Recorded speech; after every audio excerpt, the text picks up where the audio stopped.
Back in my art fight video, I pitched the idea of a webcomic I wanted to start in July. And I actually did! Welcome, esteemed netizens, to my channel. I'm your host Hanem Thait, the author of Missing Fragments, Webtoon and Tapas. Today we'll talk about what to expect from my comic and what I learned from my previous attempt at starting one.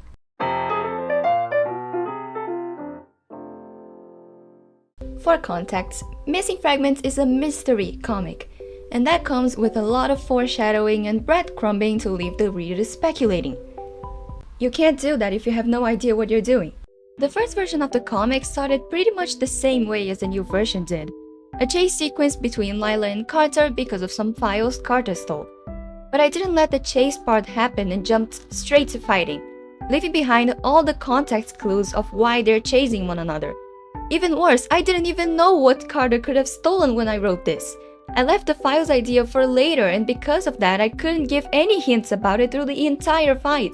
What happened was I didn't write myself into a corner, I wrote myself into an open field with no idea where to go. And so the inevitable happened and I went on hiatus for a very long amount of time and didn't even write an announcement. Incredible. So the moral of the story is have at least a little bit of your story planned out. I'm not the best example because I still don't have a script to my story, but I keep the main storylines written down and think of the story at least 5 chapters ahead. And I also know the ending, so yeah, think ahead of the chapter you're currently on, is what I'm trying to say. Whether it is an extremely detailed script or just a vague idea of what will happen next episode, it's up to you and the story you want to tell.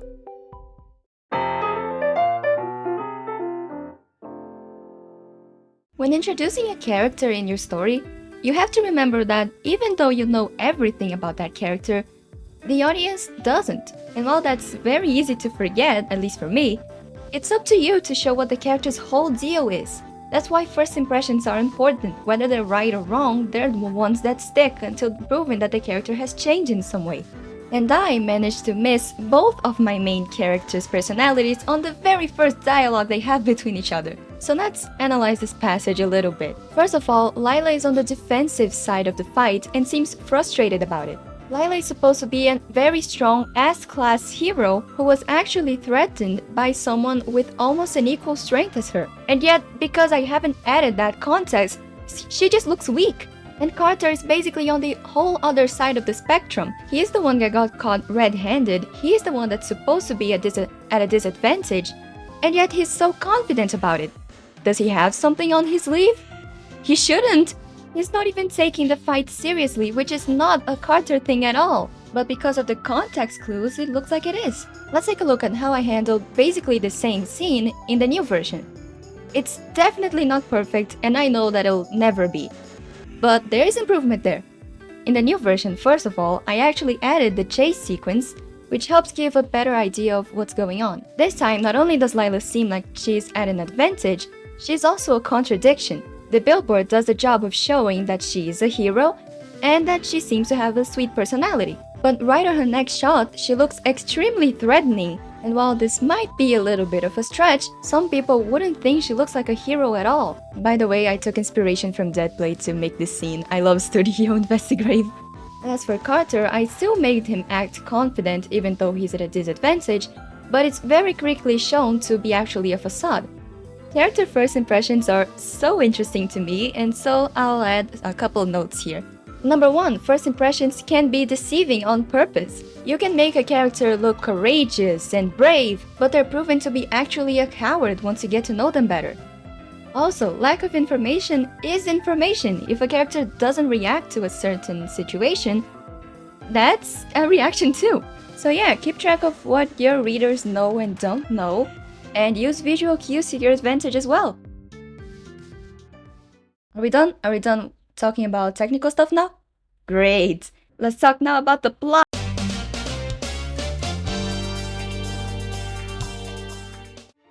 After being knocked out in battle and waking up in a strange, empty world, the competent S-class hero Lila Horjo makes a deal with the realm's nameless inhabitant to find out her connection with the place and her new companion's identity. The only lead she has for this mystery lies in the name of the criminal mentioned in a file recently stolen by Neo Carter. The original plan was to get the file back and investigate alone. but when she finds a dead end so early on, taking the hand of the ones who wanted the file for themselves might seem like the best option. And so she did. Will Lila be able to maintain her image while collaborating with criminals? Will she be able to face her foes along the way? Will the nameless companions stand by her, or will they betray her once they get what they want? And most importantly of all, will all these risks for a seemingly meaningless obsession be even worth it? Read Missing Fragments to find out! So yeah, about posting schedule for this thing, I won't really have one, but I'll try to keep somewhat consistent. Because it's not really a priority, I still have school and I still want to post videos for you guys, so I don't know. I'll probably start posting more content about these characters as well. So if you have anything to ask about them, not even about just the characters, about the video in general, I did get pretty technical. So if you want me to go in more detail about something specific, I would gladly make a video out of it. Just again, don't take my word. Don't take my word completely from what it is. I'm not a professional in any way. So yeah, thanks for staying to the end. If you want to, you can go read Missing Fragments. I'll leave the link both for Webtoon and Tapas on the description. Subscribing on these platforms helps out a lot. Usually the button is very hidden for some reason, so most people forget to subscribe, so do that. And subscribe to my channel as well while you're at it. Go do it. Thanks for listening to me ramble until here, and until we meet again.